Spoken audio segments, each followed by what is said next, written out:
Assalamualaikum warahmatullahi wabarakatuh. Good day to everyone who watched this video. I hope you are doing well. In today's video, I will present about the types of validity in language assessment. My name is Muhammad Bahtiar, and so let's begin the presentation.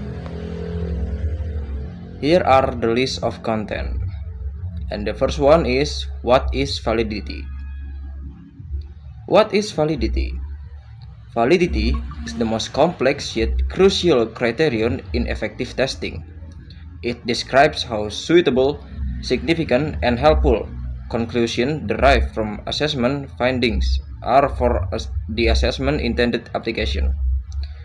A determination of the degree to which theoretical justification and empirical data adequately bolster the suitability of conclusion and action derived from the test result is known as validity. To put it another way, a test needs to measure what it says it would measure.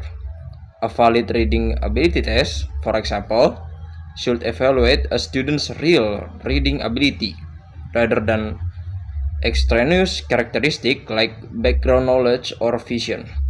Similar to this, a writing skill test that only counts words written without taking into account organization or coherence may be useful and trustworthy, but it is unable to measure writing proficiency effectively. Here are the types of validity. The first one is content-related validity. Content-related validity refers to whether a test accurately samples the subject matter and requires the test taker to perform the specific behavior being measured. In simpler terms, the test should directly assess the skills or knowledge it claims to evaluate.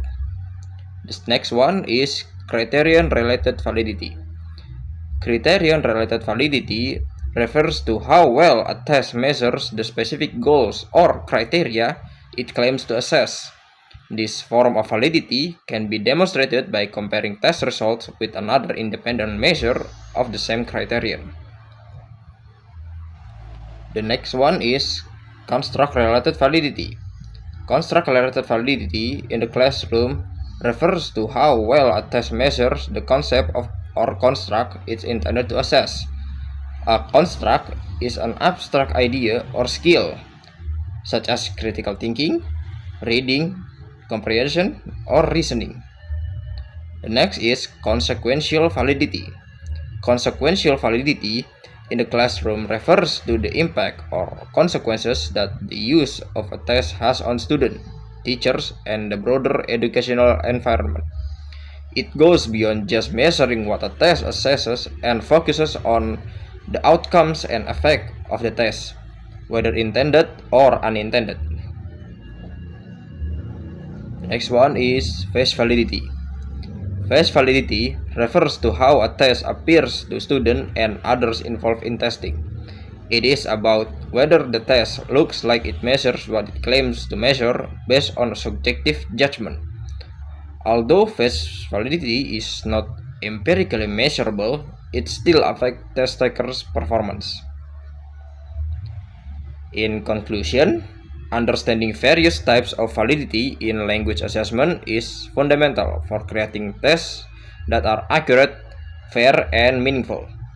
By addressing content, construct, criterion-related, face, and consequential validity, educators and test developers can build assessments that truly affect a learner's language ability. This multifaceted approach to validity is not only enhances the credibility and usefulness of the test, but also contributes to positive educational outcomes, as assessments that are valid support effective language learning and teaching practices. That is the end of the presentation. The next one is about C-test. Hello everyone, this time I will present about C-test. In the first C-test consists of a 4-paragraph text that has 15 blank words in it. Students must answer these blank words to get points. Here are the answer keys.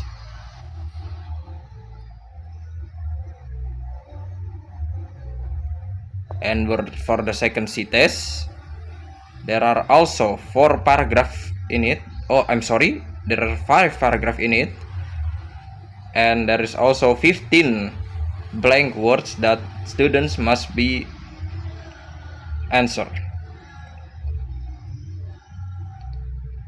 Here are the answer key.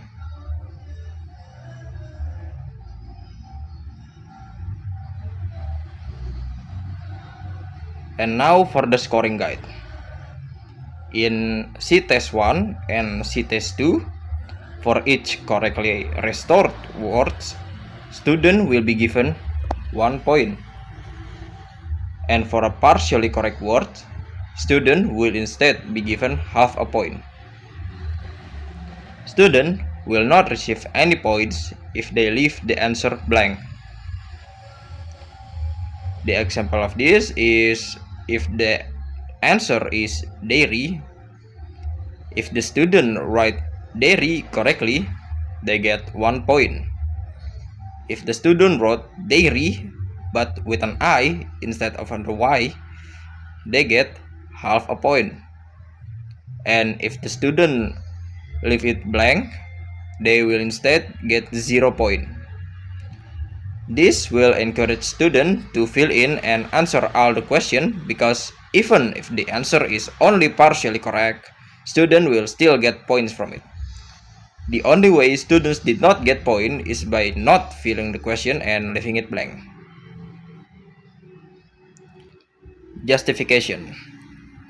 For C-Test 1, I selected this passage on climate change because it addresses a relevant global issues that resonates with student everyday experiences.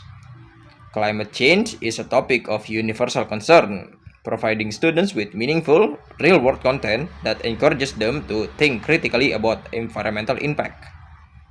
The passage also uses vocabulary and structures that are accessible for intermediate learners, making it a valuable resource for language development while promoting environmental awareness.